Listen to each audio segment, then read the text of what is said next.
Boa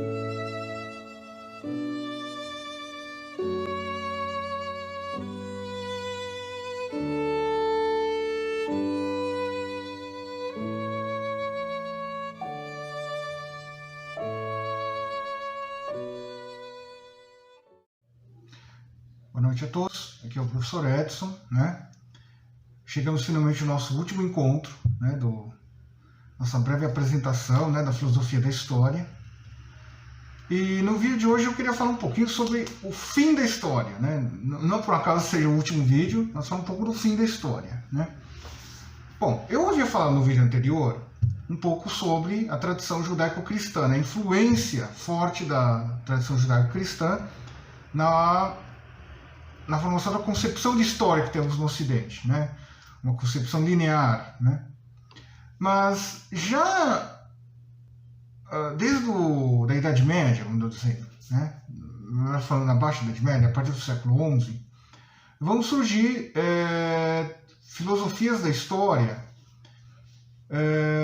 mais ou menos próximas do que nós teríamos no século XVIII, XIX, né? Então, uma história que entende o seu fim dentro do próprio tempo, né? Por que eu falo isso? Né? Voltando um pouco à nossa fonte teórica, né, que a gente usou no vídeo anterior, Santo Agostinho de Hipona. Então, Santo Agostinho de Hipona, inspirado no livro do Apocalipse, né? Para quem não sabe, é o último livro da Bíblia, ele entende, quer dizer, que o tempo é uma criatura assim como o mundo, quer dizer, o Deus Criador, lógico, a concepção cristã, né? Na concepção cristã, o Deus Criador cria o tempo também. O tempo ele é utilizado para medir o desgaste das criaturas, ou seja, o universo é uma criatura que mede o desgaste do universo criado, né? Eu sei que é meio viajante, é porque não é uma filosofia que a gente está muito acostumado na universidade de história, na faculdade de história, né? Mas essa é a concepção cristã. Pois bem, no século XI vai viver um pensador, né, um teólogo chamado Joaquim de Fiori, né? E o Joaquim de Fiori, ele vai ser o primeiro a dividir a história em 3 fases, né? A era do filho, aliás, minto, a era do pai, a era do filho, a era do Espírito Santo. Essas 3 eras, né? A era do pai, desde os albores da humanidade até a época dos patriarcas. A era do filho, né? A época da encarnação, né? Jesus Cristo. E a era do Espírito Santo, que Joaquim de Fiori vai dizer que vai ocorrer no futuro próximo, né? Lembrar que ele morreu em 1202, então, e Joaquim de Fiori diz que por volta de 1250 começaria a era do Espírito Santo, ou seja, uma era onde ia começar a valer o que ele chamou de o Evangelho Eterno, né? Bom, o que ainda na Idade Média se entendia que era uma concepção herética de história. Lógico, de novo, lembrando que estamos pensando em termos do judaico-cristianismo, né? Então, o joaquimismo ele vai ser condenado pela Igreja porque ele entende que a era do Espírito Santo ocorre no próprio tempo, né? No nosso século.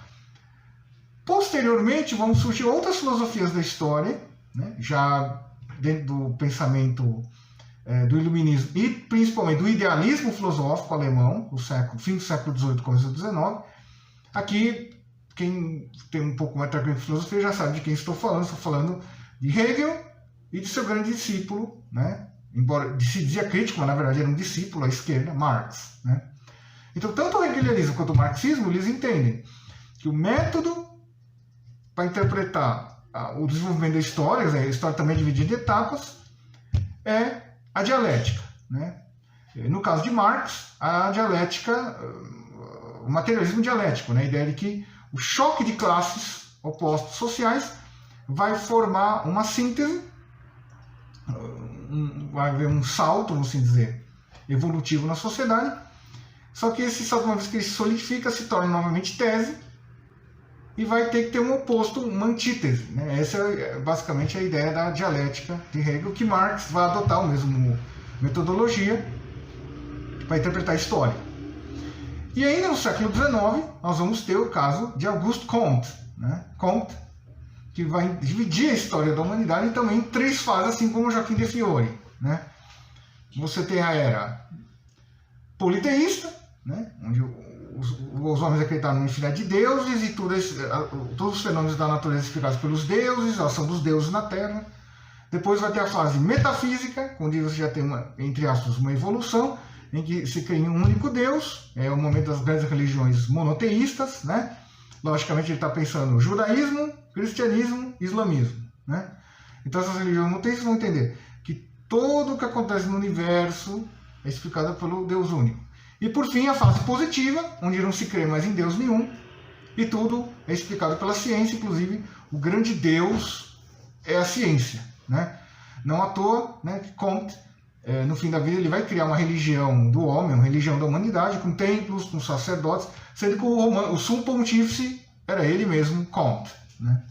Então, a finalidade da história, né, para a filosofia da história, ela sempre ocorre no tempo, embora uma filosofia da história de inspiração cristã vai dizer que não, que o fim da história ele ocorre fora do tempo, o momento que chegar o fim dos tempos, né, o mundo vai desaparecer, o tempo também vai desaparecer, porque ele também é uma criatura, e a redenção da humanidade, né, quer dizer, a segunda vinda do Cristo, a parousia, né, vai iniciar o julgamento final, o juízo final. Então esse seria o fim da história dentro do pensamento judaico-cristão.